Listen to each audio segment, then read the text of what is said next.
નમસ્કાર દર્શક મિત્રો, કિસાન સમાચાર ચેનલમાં તમારું સ્વાગત છે। જાણીએ આજના સૌથી મોટા સમાચાર। આજના સૌથી મોટા સમાચાર મિત્રો, ગુજરાત પર અત્યારે મોટું વાવાઝોડાનો ખતરો મંડળાઈ રહેલો છે। તબાહી પણ હવે ધીમે ધીમે શરૂ થઈ ગઈ। ગુજરાતના લોકો સાવધાન, આફત આવી રહી છે।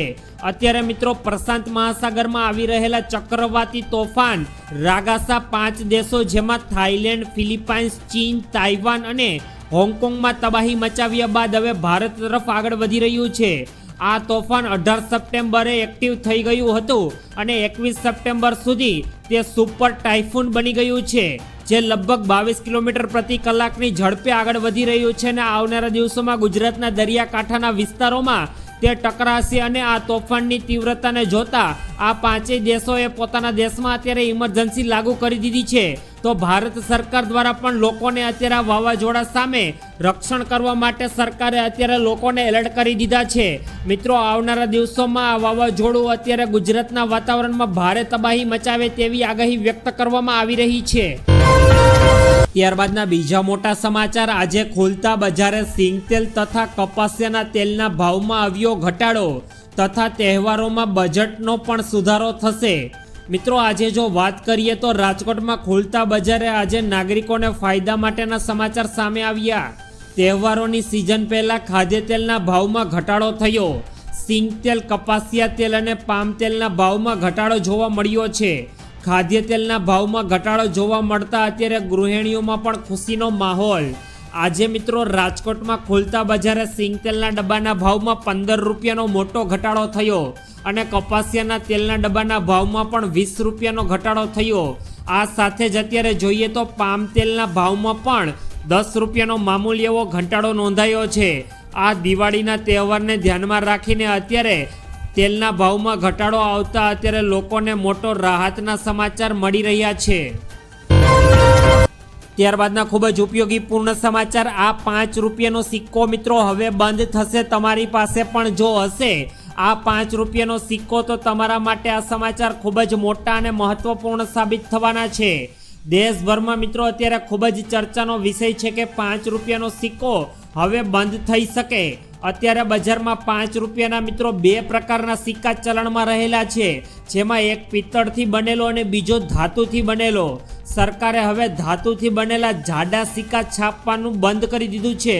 વાસ્તવમાં સિક્કાનો ઉપયોગ લોકો બ્લેડ બનાવવા માટે કરી રહ્યા છે, જેને કારણે સરકારને આર્થિક રીતે અત્યારે નુકસાન પહોંચી રહ્યું છે। આ જ કારણ છે કે સરકારે આરબીઆઈએ હવે ધીમે ધીમે આ સિક્કા બજારમાંથી હટાવવા માટેનો નિર્ણય લઈ લીધો છે અને સરકાર દ્વારા હવે 5 રૂપિયાનો પિત્તળ જેવો લાઇટ સિક્કો બનાવવામાં આવ્યો છે, જેથી તેનો કોઈ ગેરઉપયોગ ન કરી શકે। ત્યારબાદના અગત્યપૂર્ણ સમાચાર। નાના ખેડૂતોનું જીવન સુધારવું સરકારની મોટી જવાબદારી। મિત્રો, પ્રધાનમંત્રી નરેન્દ્ર મોદીએ ગુજરાતના કોઓપરેટિવ મિલ્ક માર્કેટિંગ ફેડરેશનની સુવર્ણ જયંતિની ઉજવણીમાં હાજરી આપી હતી। આ દરમિયાન પીએમ નરેન્દ્ર મોદીએ કહ્યું કે સરકારનો ઉદ્દેશ્ય નાના ખેડૂતોનું જીવન સુધારવાનો રહેલો છે। અમે ખેડૂતોને એવા આધુનિક બિયારણો આપ્યા છે જે હવામાનમાં થતા પરિવર્તનો સામે સામનો કરી શકે। પ્રથમ વખત અને પશુપાલનો તથા માછીમારોને કિસાન ક્રેડિટ કાર્ડની પણ સુવિધા આપી છે। કિસાન ક્રેડિટ કાર્ડની મદદથી હવે ખેડૂત 2 લાખ રૂપિયા સુધીની લોન લઈ શકતા હતા। હવે તેની લિમિટ વધારીને સરકાર દ્વારા 5 લાખ રૂપિયા સુધી કરી દેવામાં આવી છે। સરકાર દ્વારા અત્યારે નાના ખેડૂતોને આગળ વધવા માટે તેઓને સરકાર દ્વારા પ્રોત્સાહન આપવામાં આવી રહ્યું છે। ત્યારબાદના અગત્યપૂર્ણ સમાચાર। નવરાત્રિને લઈને મિત્રો સરકારે લીધો મોટો નિર્ણય। સમગ્ર દેશમાં અત્યારે નવરાત્રિનો પાવન પર્વ ચાલી રહ્યો છે, ત્યારે તેને ધ્યાનમાં રાખીને ગુજરાતના ગૃહ વિભાગ દ્વારા ખાસ આયોજન મિત્રો કરવામાં આવ્યું। ગૃહ રાજ્યમંત્રી હર્ષ સંઘવીએ જાહેરાત કરી છે કે રાજ્યમાં ગરબાની રમઝટ મોડી રાત સુધી ચાલુ રહી શકશે। તેમણે સ્પષ્ટ કર્યું છે કે આયોજનો નિયમોનું પાલન કરતા હોય તો તેમાં પોલીસે કોઈ પણ પ્રકારની દખલગીરી કરશે નહીં। સરકાર દ્વારા અત્યારે આવનારા દિવસોમાં નવરાત્રિના તહેવારને ધ્યાનમાં રાખીને તમામ લોકોને મોડી રાત સુધી ગરબા રમવા માટેની પરવાનગી આપી દીધી છે। ગૃહ રાજ્યમંત્રી હર્ષ સંઘવી દ્વારા જાહેરાત કરવામાં આવી છે. ત્યારબાદના અગત્યપૂર્ણ સમાચાર, મોદીજીની મિત્રો આખા દેશને મોટી અને કડક શબ્દોમાં સૂચવણી. સરકાર દ્વારા અત્યારે 21 સપ્ટેમ્બરના રોજ સમગ્ર દેશમાં જીએસટી કટ રેટ લાગુ કર્યો છે. ત્યારબાદ સાર્વજનિક વપરાશની વસ્તુઓના ભાવમાં પણ ઘટાડો થયો છે. આજે તે કઈ ચીજ વસ્તુઓના ભાવમાં ઘટાડો થયો તેના વિશે આજે આપણે વાત કરીશું, જેમાં ઘી, પનીર, માખણ, નમકીન તથા જામ, ડ્રાયફ્રૂટ, કોફી, આઈસ્ક્રીમ જેવી ચીજ વસ્તુઓ અને ઇલેક્ટ્રિક પ્રોડક્ટમાં ટીવી, એસી, વોશિંગ મશીન, રેફ્રિજરેટર તથા ડિશવોશર સ્ટેન્ડમાં પણ ઘટાડો કરવામાં આવ્યો છે. કારમાં મોટી કાર પર જીએસટી હવે 28% અને નાની કાર પર 18% રહેશે. ઘણી કાર કંપનીઓએ પહેલાથી જ કિંમતમાં ઘટાડા માટેની જાહેરાત કરી દીધી છે તથા સિમેન્ટ કરના જીએસટી રેટ 28%થી ઘટાડીને 18% કરી દેવામાં આવ્યો છે, જેથી પાકા મકાનો સસ્તા થઈ શકે. Health club, salon, fitness centre તથા સરકાર દ્વારા આ યોગ સેન્ટર પર 18% જીએસટી ઘટાડીને 5% કરી દેવામાં આવ્યો છે. ત્યારબાદના અગત્યપૂર્ણ સમાચાર, 2000 રૂપિયાની જગ્યાએ 10,000 રૂપિયાનો હપ્તો. હિમાચલ પ્રદેશના સોલમાં ડોક્ટર YS પરમાર બાગાયત અને વર્ગીકરણ યુનિવર્સિટી ખાતે આયોજિત એક કાર્યક્રમમાં ઉપાધ્યાય જગદીપ ધનખડેએ ખેડૂતોને માત્ર ખોરાક પૂરતા અને અપનારા જ નહીં પરંતુ દેશના ભાગ્ય ઘડવૈયા ગણાવ્યા. તેમણે કહ્યું કે વિકસિત ભારતનો માર્ગ ખેતરમાંથી પસાર થશે અને ત્યારે જ શક્ય બની શકે ત્યારે આપણે સંપૂર્ણપણે ટેકો કરવો જોઈએ. તેમણે પ્રધાનમંત્રી કિસાન સન્માન નિધિ યોજનામાં વધારો કરવા માટેની જરૂરિયાત પણ ભાર મૂક્યો અને કહ્યું કે હાલમાં આપવામાં આવતી 6,000 રૂપિયાની રકમ ફુગાવા અનુસાર વધવી જોઈએ. તેમણે કહ્યું કે જો સહાય સીધી ખેડૂત પરિવારોને આપવામાં આવે છે તેનો ઘણો લાભ થશે અને તેમનું માનવું છે કે 6,000 રૂપિયાની જગ્યાએ ખેડૂતોને વાર્ષિક 10,000 રૂપિયાથી લઈને 30,000 રૂપિયા સુધી મળવા જોઈએ. ત્યારબાદના અગત્યપૂર્ણ સમાચાર, રાજ્યમાં ખાડાથી કંટાળાયેલા લોકોની મિત્રો વેદના સાંભળો. રાજકોટમાં રાજ્ય માર્ગો ઉપર ખાડાને કારણે રોજ અકસ્માતો થઈ રહ્યા છે. ખાડાના સમારકામ મામલે મનપાના શાસકોએ અત્યારે મોટી અને ખોટી વાતો કરવામાંથી ઊંચા નથી આવતા. બીજી તરફ જનતાનો રોષ પણ ઉગ્ર થતો જાય છે.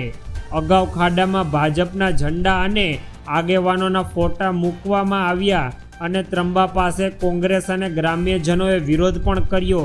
બાદમાં આજે 150 ફીટ રિંગ રોડ ઉપર બાલાજી હોલ વિસ્તારના રોડમાં પડેલ ખાડામાં સૂઈ જઈ ચક્કાજામ કરી લોકોએ અત્યારે વિરોધ પ્રદર્શન કર્યું છે.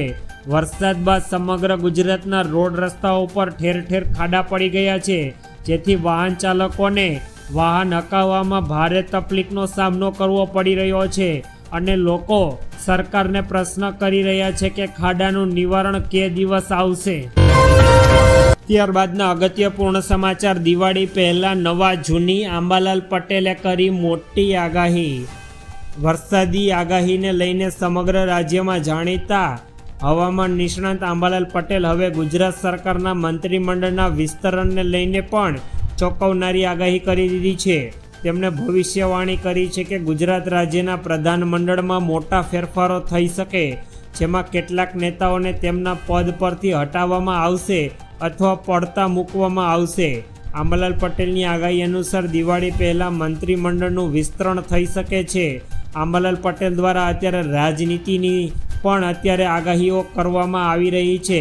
આંબાલાલ પટેલ દ્વારા અત્યારે ગુજરાતના વાતાવરણમાં મોટો પલટો આવશે અને ગુજરાત અને દેશ પર મોટો ખતરો રહેલો છે તેવી પણ આગાહી વ્યક્ત કરવામાં આવી છે.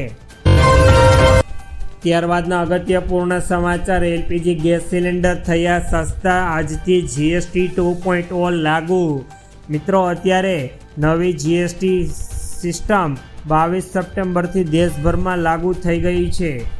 આ 4 સ્લેબને બદલે હવે ફક્ત 2 સ્લેબ હશે, જેમાં 5% અને 18% લક્ઝરી તથા પાપ ઉત્પાદનો પર 40% કર લાગવામાં આવશે.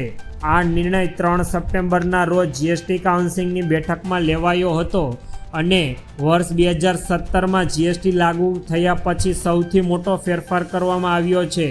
આ ફેરફાર સામાન્ય માણસને સૌથી વધુ ફાયદો પહોંચાડશે. ઘણા લોકો મનપાના સૌથી મોટો પ્રશ્ન એ છે કે શું એલપીજી ગેસ સિલિન્ડર પણ સસ્તો થઈ શકે. હાલમાં ઘરેલું એલપીજી ગેસ સિલિન્ડર 5% જીએસટીમાં આવે છે. હોટલ, રેસ્ટોરન્ટ જેવા વ્યવસાયોમાં વપરાતા વાણિજ્યિક સિલિન્ડર પર 18% જીએસટી લગાવવામાં આવે છે. તો સરકાર દ્વારા અત્યારે પહેલેથી જ એલપીજી ગેસ સિલિન્ડર પર જીએસટી ઓછો લેવામાં આવી રહ્યો છે. ત્યારબાદના ખૂબ જ અગત્યપૂર્ણ સમાચાર, ટ્રાફિકનો નિયમ તોડનારાઓ સામે કડક કાર્યવાહી. ગુજરાત હાઈકોર્ટે ટ્રાફિક વ્યવસ્થા અંગે ગંભીર ચિંતા વ્યક્ત કરી છે. ખાસ કરીને તો તહેવારો દરમિયાન બેદરકારી પર ધ્યાન આપવું જોઈએ. કોર્ટે નવરાત્રિ જેવા સમયે બ્લેક ફિલ્મવાળી ગાડીઓ અને રોંગ સાઇડ ડ્રાઇવિંગ સામે કડક કાર્યવાહી ચાલુ રાખવા માટેના અત્યારે પોલીસ વિભાગને દિશા નિર્દેશો આપ્યા છે તથા રોંગ સાઇડ ડ્રાઇવિંગને લઈને જીવન માટે ખતરો ગણાવ્યો છે. પોલીસ અને સંબંધિત વિભાગોને કોઈ ઢીલ ન રાખવા માટેની તાકીદ સુપ્રીમ કોર્ટ દ્વારા કરવામાં આવી છે. કારણ કે સરકાર દ્વારા અત્યારે તમામ લોકોને ટ્રાફિકના નિયમોનો કડકપણે અમલ કરવા માટેનું સૂચન આપી દેવામાં આવ્યું છે. જો કોઈ પણ વ્યક્તિ આવો ટ્રાફિકના નિયમનું પાલન નહીં કરે તો તેઓને આર્થિક રીતે દંડ પણ ચૂકવવો પડી શકે તેમ છે. ત્યારબાદના અગત્યપૂર્ણ સમાચાર, ગુજરાતના દરેક ખેડૂતો ઉપર દેવું. કેન્દ્ર અને રાજ્ય સરકાર દ્વારા મિત્રો ખેડૂતોની આવક બમણી કરવાના વાયદો છતાં ગુજરાતના ખેડૂતોની આર્થિક સ્થિતિ કથળી રહી છે.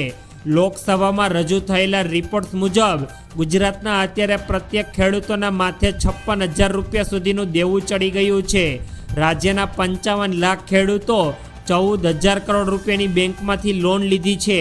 ખેતી ખર્ચ વધવા અને પાકનો પૂરતો ભાવ ન મળવા જેવી સમસ્યાઓને કારણે ખેડૂતો અત્યારે મિત્રો દેવામાં ડૂબી રહ્યા છે અને ઘણા ખેડૂતો ખેતી છોડી રહ્યા છે. ગુજરાતના ઘણા ખેડૂતોને માથે અત્યારે સરકારી બેંકમાં લોન પણ ચાલુ થઈ ગઈ છે. ત્યારબાદના મોટા સમાચાર, ખેડૂતોને 20,000 રૂપિયામાં 5 લાખ રૂપિયા સુધીની સહાય. વર્ષ 2025ના બજેટમાં કિસાન ક્રેડિટ કાર્ડની મર્યાદાને વધારીને 3 લાખ રૂપિયાથી 5 લાખ કરી દેવામાં આવી છે. હવે ગુજરાતના ખેડૂતો માત્ર 20,000 રૂપિયામાં 5 લાખ રૂપિયા સુધી ઉપાડી શકે છે. એટલે કે 5 લાખ રૂપિયા સુધીની લોન પર 20,000